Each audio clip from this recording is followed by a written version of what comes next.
Here's something most people never talk about. The smartest people in any room almost never look the part. We've all got this image hardwired into us.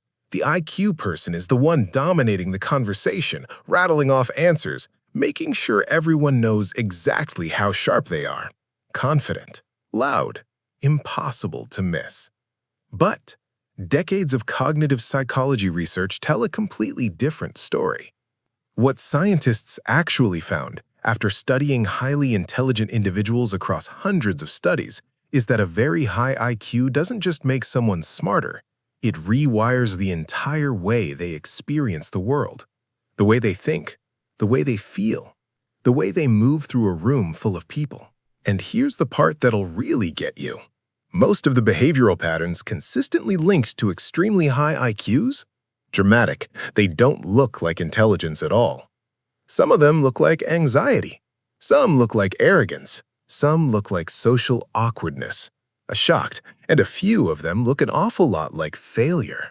Here are 10 psychological traits that research consistently finds in people with extremely high IQs. And once you know what you're actually looking at, you'll never misread them again. Trait number 1. They spend a lot of time alone. And not in the sad, lonely, nobody wants to hang out with them way. This is something completely different. The prefrontal cortex, the part of your brain running complex reasoning, deep analysis, long-range planning, does its best work in silence. No background noise, no interruptions, no social obligations pulling focus in 6 directions at once. For most people, solitude is something they tolerate. For a high IQ brain, it's closer to oxygen. A study out of the London School of Economics found something that seems totally backwards at first glance. Highly intelligent people reported noticeably lower satisfaction from frequent social interaction than people with average IQs. Read that again. More social time actually made them feel worse, not better. Because here's what most people miss. A brain that's always analyzing, always connecting, always running background processes on everything happening in the room. That kind of brain doesn't recharge by being around people. It recharges by getting away from them. Stillness isn't a retreat, it's a requirement. This doesn't mean high IQ people are cold or difficult to be around. Plenty of them are genuinely warm, funny, deeply social when they want to be.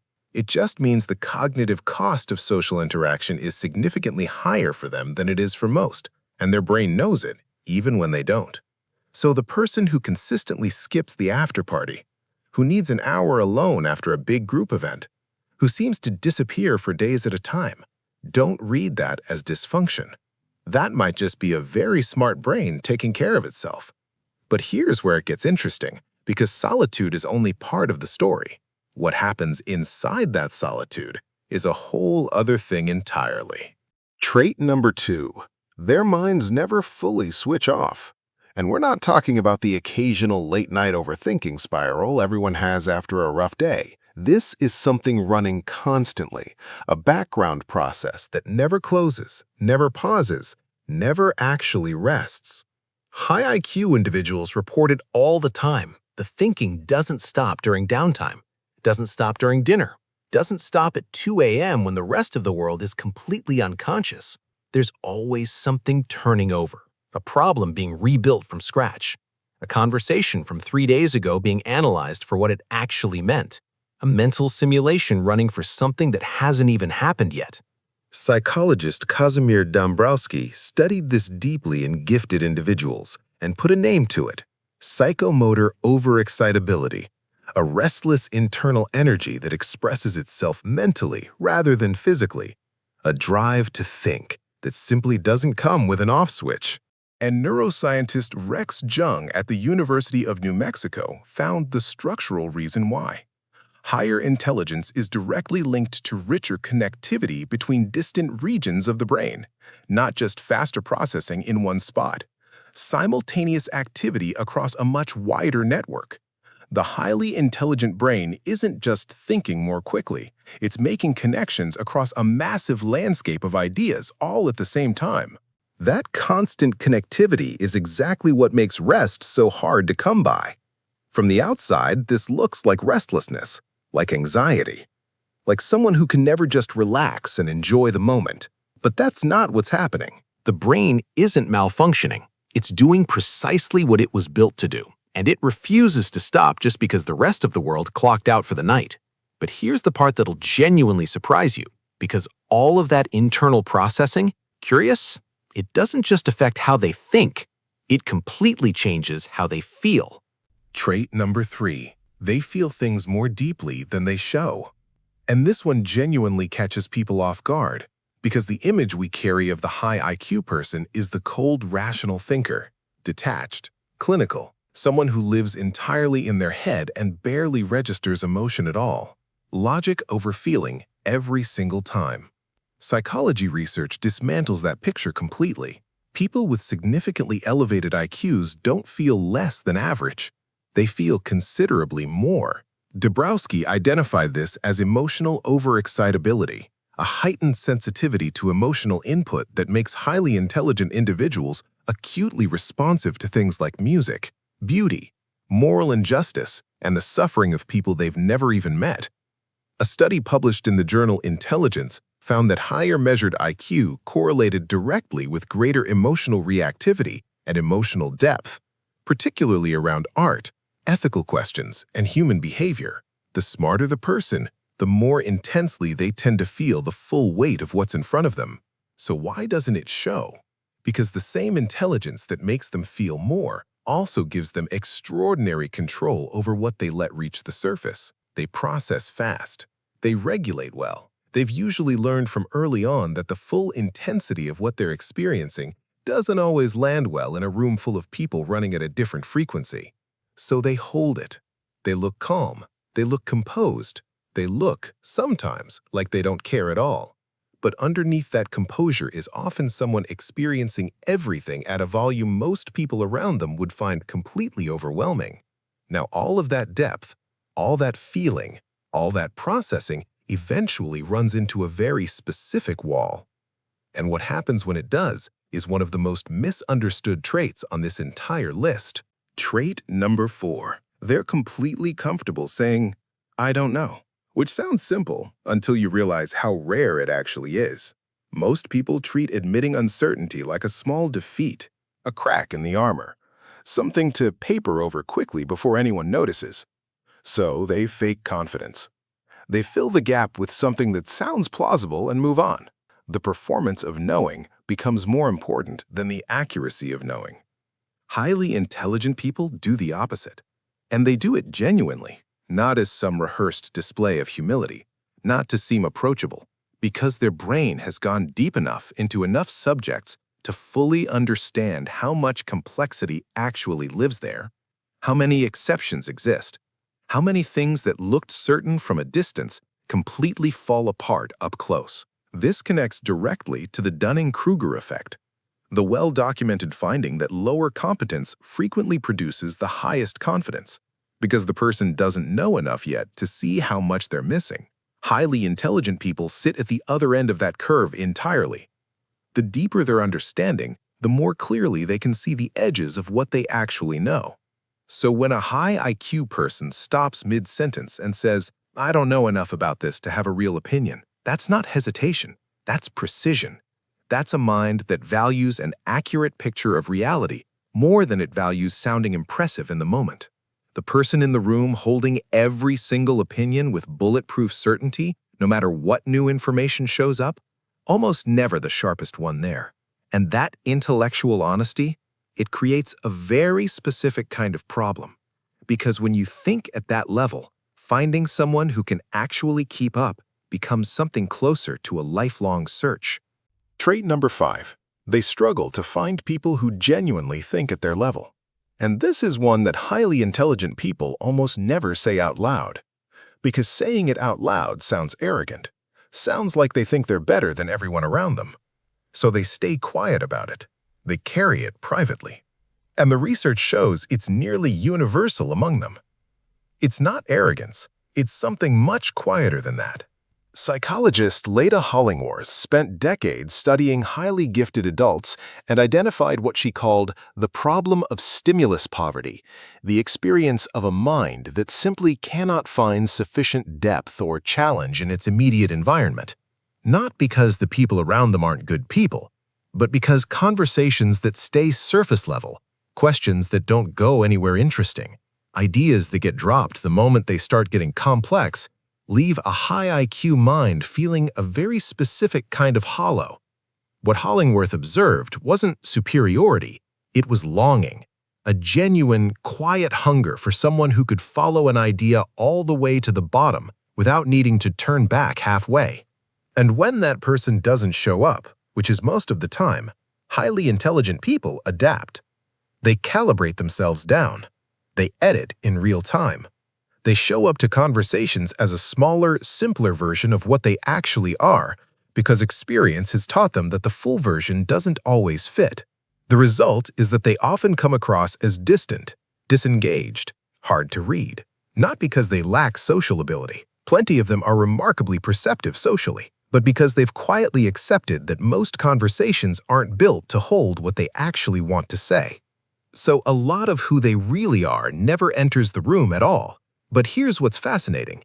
Even when they do find the right conversation, the right environment, the right level of depth, their relationship with their own beliefs is something most people would find genuinely surprising.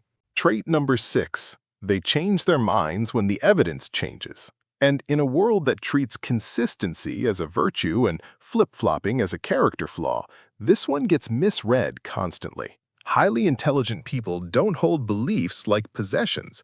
They hold them like working theories. Best current answer given the available information.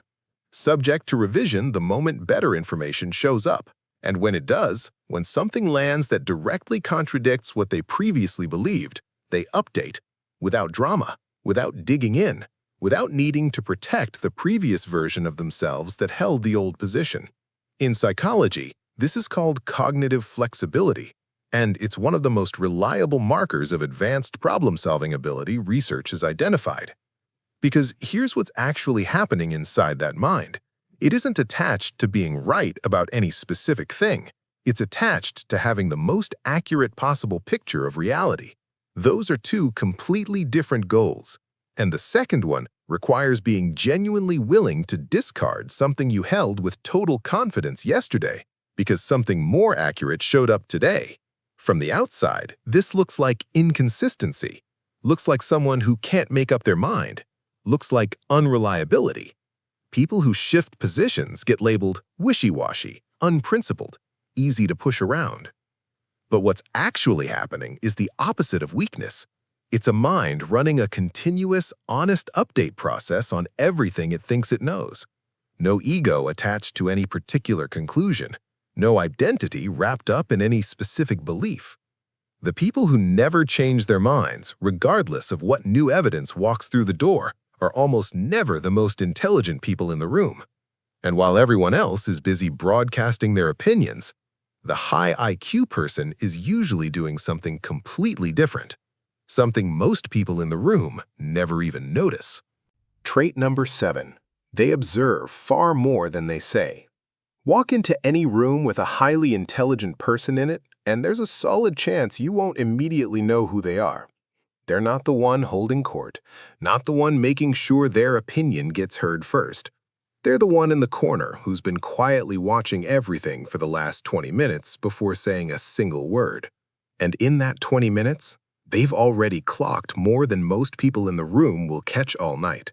Research on social intelligence and general cognitive ability consistently shows that higher IQ correlates with greater accuracy in reading social cues, emotional signals, and group dynamics.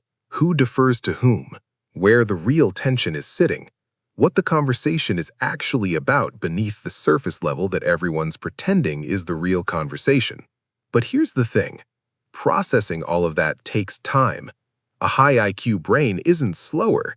It's gathering significantly more data before it commits to a response, running a fuller picture before it opens its mouth. And that extra processing time from the outside looks an awful lot like having nothing to say. So, the quiet, observant person in the room gets written off constantly, assumed to be disengaged, assumed to be lost, assumed to be the least valuable contributor at the table. In reality, they're frequently the one with the most complete and accurate picture of exactly what's happening and exactly what needs to happen next.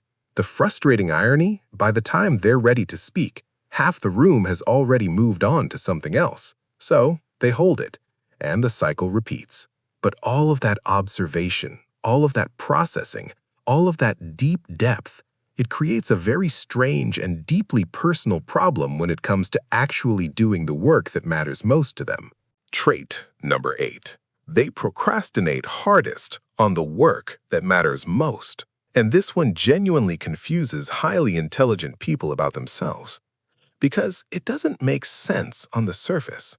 Smaller tasks? Handled. Low-stakes assignments? Done before anyone else even started.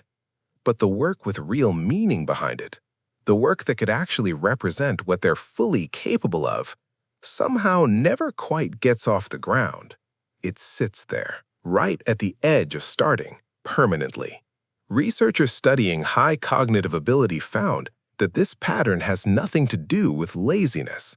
They gave it a name: complexity awareness. Before a high IQ brain begins a significant piece of work, it has already run a complete internal preview of what excellent would actually require. Every flaw the finished product might contain, every way it could fall short, every gap between what the mind can already clearly envision and what the hands are capable of producing right now. Psychologist Carol Dweck identified this as particularly common in gifted individuals. Not quite a fear of failure in the traditional sense, something more specific than that. A fear of the distance between internal vision and external output. The finished thing will never fully match what the mind already sees. And that gap, before a single word is written or a single step is taken, is enough to freeze the whole process. So the procrastination isn't absence of care, it's the presence of too much of it. The work that stays permanently at the edge of starting is almost always the work that carries the most personal weight, which is its own kind of painful. To care the most about the thing you can least bring yourself to begin. But that's not even the strangest part of living inside a high IQ mind. Because underneath all of this, underneath the depth, the processing, the vision, there's a current of self-doubt that would genuinely shock the people who admire them most. Trait number 9. They question themselves more than anyone would ever expect. And we're not talking about a little healthy self-reflection here. We're talking about a persistent, recurring current of genuine internal doubt that runs underneath everything: the work, the decisions, the opinions, the conclusions. A quiet voice asking whether their thinking is actually as reliable as everyone around them seems to assume.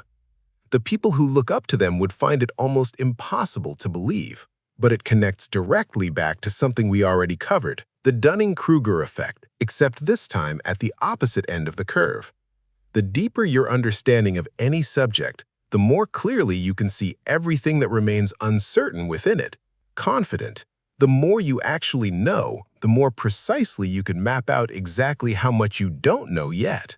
Intelligence doesn't produce certainty. It produces a more detailed, more honest picture of how much unexplored territory still exists. Psychologist Albert Ellis observed that highly intelligent individuals were frequently the hardest on themselves, holding their own thinking and output to a standard they would never dream of applying to anyone else, and treating any gap between what they're capable of and what they actually produced as evidence of something fundamentally missing in them. The irony is brutal. The self-doubt isn't a sign of lesser intelligence.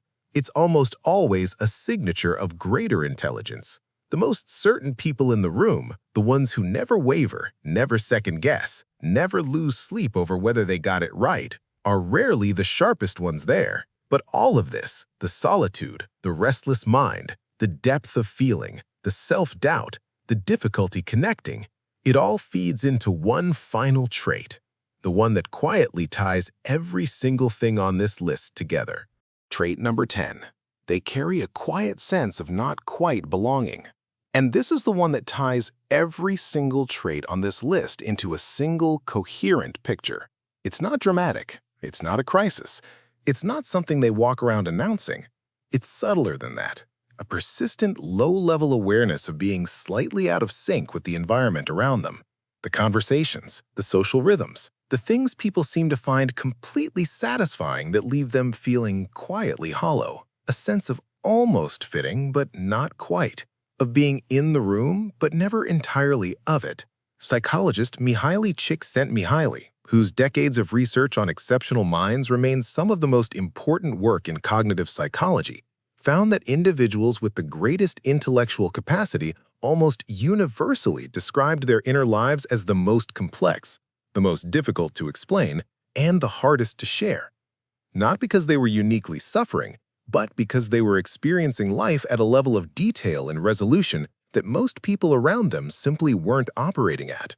And when you think more, feel more, process more, and require more depth than your environment consistently delivers, a mild but persistent sense of displacement isn't dysfunction. It's math. It's the completely predictable result of moving through a world that wasn't specifically built for the way your brain works. Now, here's what's important to understand about all 10 of these traits. Every single one of them gets misread. Constantly. The person who needs solitude looks antisocial. The one whose mind never stops looks anxious. The one who feels deeply looks unexpectedly fragile. The one who doubts themselves looks uncertain. The one who never quite fits looks like they're the problem. But sometimes, what looks like a quiet collection of difficulties is actually something far more specific. A mind that was built to process more, connect more, and go further than most of the environments it moves through every day.